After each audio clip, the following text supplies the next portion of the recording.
প্রিয় দর্শক, আজ এমন একটি বিষয় আপনাদের সামনে তুলে ধরতে যাচ্ছি যা আগে কখনোই তুলে ধরিনি, এবং এরকম কোনো বিষয়ে কথা বলতে হবে তা খুনাক্ষরেও ভাবিনি। যেহেতু বিষয়টি ব্যতিক্রম, সেহেতু কিছু সতর্কবার্তা থাকবে। অবশ্যই আপনি 18+ হলেই এই ভিডিওর পরবর্তী অংশ দেখবেন, এবং অবশ্যই একা দেখবেন। এমনকি আপনার পাশে আপনার বন্ধু, গার্লফ্রেন্ড, স্ত্রীও যেন না থাকে। হ্যাঁ, যেহেতু টপিক জুলাই জঙ্গি, তাই এখানে এমন কিছু শব্দের ব্যবহার রয়েছে যা শুধু আপনাকে হতবাগী করবে না, বরং অন্য মানুষের সামনে বসে দেখলে চরমভাবে বিব্রত করতে পারে। হ্যাঁ, বলছিলাম জুলাই জঙ্গি, ঢাকা বিশ্ববিদ্যালয়ের মব স্টার এবি জুবায়েরের কথা। সে একটি গোত্র বা একটি গোষ্ঠীর কাছে গিয়ে বিশেষ কিছু করিয়েছে, কিন্তু তাদের অর্থ পরিশোধ করেনি বলে তাদেরকে গণধোলাই দিয়েছে। আপনারা জানেন, গতকাল হবিগঞ্জে তাদের অন্য জুলাই জঙ্গি ফ্রেন্ড সার্জিস, নাসির উদ্দিন সহ ছোট বড় জুলাই সন্ত্রাসীরা হবিগঞ্জে ছাত্রদলের দ্বারা ব্যাপক মাইর খেয়েছে। যে মাইর তারা হবিগঞ্জে খেয়েছে তা কিন্তু দেখার মতো। গোপালগঞ্জেও এইভাবে তাদেরকে ভীত হতে দেখিনি, যদিও গোপালগঞ্জে তাদেরকে সেনাবাহিনীর এপিসিতে করে উদ্ধার করে নিয়ে আসা হয়েছিল, কিন্তু হবিগঞ্জে তাদের উদ্ধার করবে কে? তারা কি ওয়াকার বাবাকে ডাকবে, সেনাবাহিনী আসেন উদ্ধার করেন, দেখো আমাদের কি করলো, নাকি চিৎকার করে বলবে সবাই রাজুতে আয়, সবাই রাজুতে, সবাই প্রত্যেকটা হলের সবাই রাজুতে আসো, সবাই রাজুতে আসো, সবাই রাজুতে আসো। না, রাজু বা পরীর বাগ কোথাও আর আসতে বা যেতে বলা হচ্ছে না। একদিকে বন্ধুরা মার খাচ্ছে হবিগঞ্জে ছাত্রদলের দ্বারা, অপরদিকে এবি জুবায়ের গেছে বিশেষ কর্মে মনোনিবেশ করতে, কিন্তু তার ফেসবুকে লিখে রাখলেও আপনারা দেখতে পাচ্ছেন শ্রমিকের গায়ের ঘাম শুকিয়ে যাওয়ার আগেই তার পাওনা পরিশোধ করে দাও, এটি তাঁদের নবী মোহাম্মদ বলেছেন, কিন্তু বাস্তবে সেটি তিনি করেননি বলে যাদের পারিশ্রমিক দেননি তারা তাকে পিটিয়েছে, তাদের সাথে উল্টো মব করেছে, ভিডিও ধারণ করেছে, এবং ইন্টারনেটে এই ভিডিও এখন ছয়লাভ। এই ভিডিওর বক্তব্য, কথাবার্তা এবং বিশেষ বিবরণী আপনাকে হতভম্ব করতে পারে, আপনার গা ঘিনঘিন করতে পারে। তাও দেখুন, বুঝুন, যেহেতু জুলাই জঙ্গি টপিক, তাই আপনাকে বিব্রত হতেই হবে।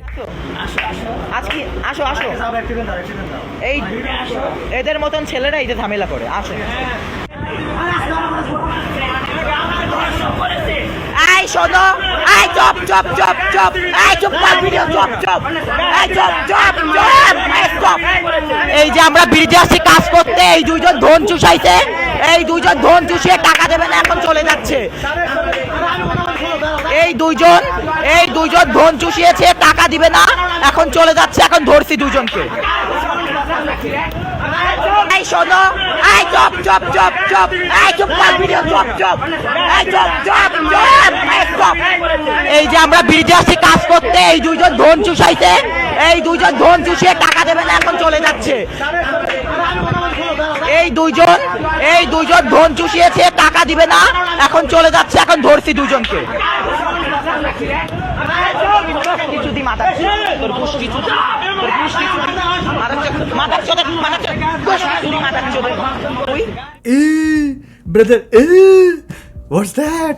এই দুইজন ধন চুষিয়েছে, টাকা দিবে না, এখন চলে যাচ্ছে। এখন ধরছি দুইজনকে।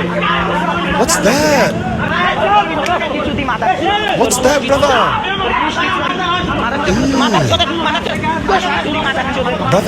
এবার বলুন তো, আপনারা এরকম কোনো ঘটনার সাক্ষী কখনো আগে হয়েছেন?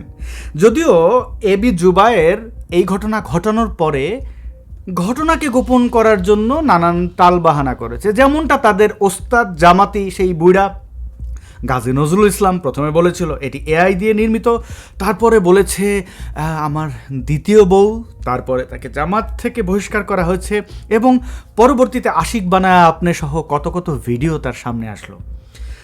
এই পিচ্চি জামায়াত অর্থাৎ শিবিরের কর্মী এবি জুবায়ের অস্বীকার করে লিখেছে যে তার সাংবাদিক বন্ধুকে পরীরবাগের ওই বিশেষ ব্রিজ থেকে ছিনিয়ে আনতে সে গেছিল, মব করতে গেছিল, কিন্তু হিজরা সম্প্রদায়ের লোকজন তাদের ব্যাপারে মিথ্যা বলেছে, তাদের চরিত্র হনন করেছে।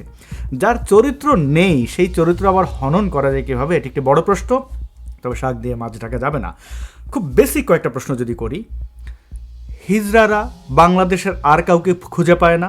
ঢাকা বিশ্ববিদ্যালয় থেকে ওর ওই পরিরবাগের ওই বিশেষ ব্রিজে যাওয়ার কি দরকার ছিল? তাও আবার গেঞ্জি ড্রেস আপ দেখলে তো বোঝাই যাচ্ছে, এবং হাত জোর করে হিজড়াদের কাছে ক্ষমা চাইছিল যে এই বিষয়টি সামনে আইনেন না।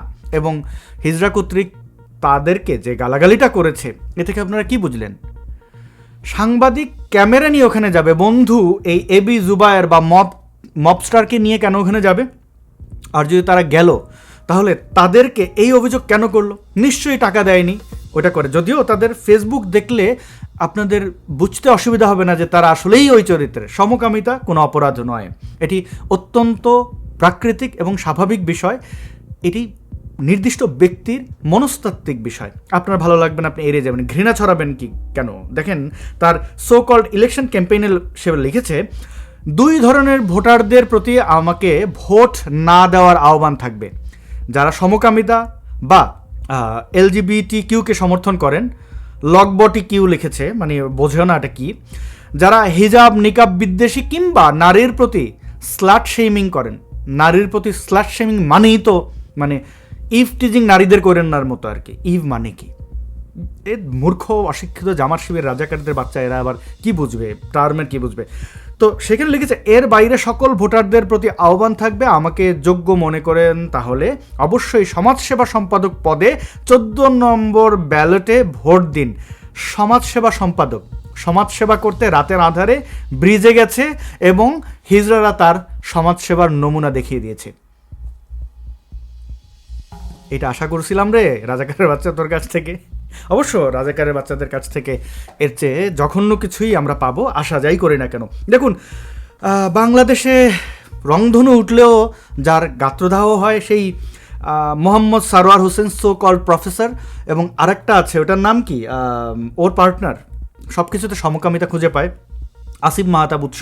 এই দুইটার উপদ্রবে আপনারা দেখেছেন সাধারণ মানুষ রক্ষা পায় না। তো এই মোহাম্মদ সরোয়ার হোসেন লিখেছে, এলজি ইস্যুতে স্পষ্ট অবস্থান নেওয়া এবি জুবায়েরের 7,606 মানে সে 7,606 ভোট পেয়ে সমাজসেবা সম্পাদক হিসেবে পাশ করেছেন। আন্তরিকভাবে দোয়া রইল।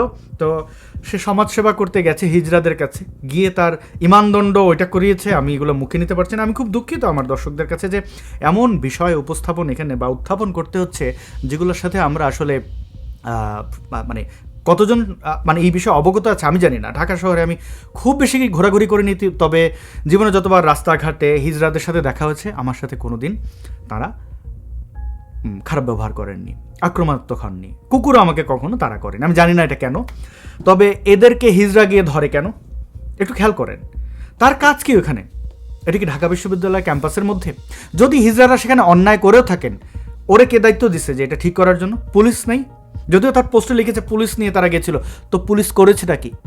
তোমরা হবিগঞ্জে মাইর খাওয়া, পুলিশ তোমাদের বাঁচায় না। তোমরা পরিরবাগে বিশেষ ব্রিজে গিয়ে এটা করা ওইটা করো, তারপরে টাকা দাও না, তারপরে তোমাদের ধোলাই দেয় ধরা, মা বাবা তুলে গালাগালি করে, তারপরে কোনো রকম প্রাণ ভিক্ষা পেয়ে এসে বড় বড় কথা বলো। মানে রাজাকারের বাচ্চা হয়েছে, এই জন্য কি একদম কোনো লজ্জাশরম থাকবে না? 24-এ যখন আপনারা আন্দোলন করছিলেন এভাবে পুলিশই আসলে বাধা দেওয়া হচ্ছিল, এটা কি পুনরাবৃত্তি হচ্ছে কিনা? অবশ্যই। কে এসেছে? এই মব সন্ত্রাসীরা তাদের ক্ষমতা এখন যেহেতু বিএনপি জামাত মিলেমিশে আছে এক প্রকার, তো তাদের ক্ষমতা থাকাকালীন সময় এই অবস্থা, যেই জুজুর ভয় আমাদের দেখাও, আওয়ামী লীগ ফিরলে এই হবে সেই হবে। আসলে আওয়ামী লীগ ফিরলে কী হবে? এই প্রশ্নটি রেখে ভিডিওটি এখানে শেষ করছি। আপনারা জামায়াতের শহীদ, মানে ওরা জামায়াতে ইসলাম, তো জামায়াতের শহীদ ওদের প্রাপ্য ওদের যেভাবে বুঝিয়ে দিচ্ছেন, এতে আমাদের খুবই কষ্ট হচ্ছে।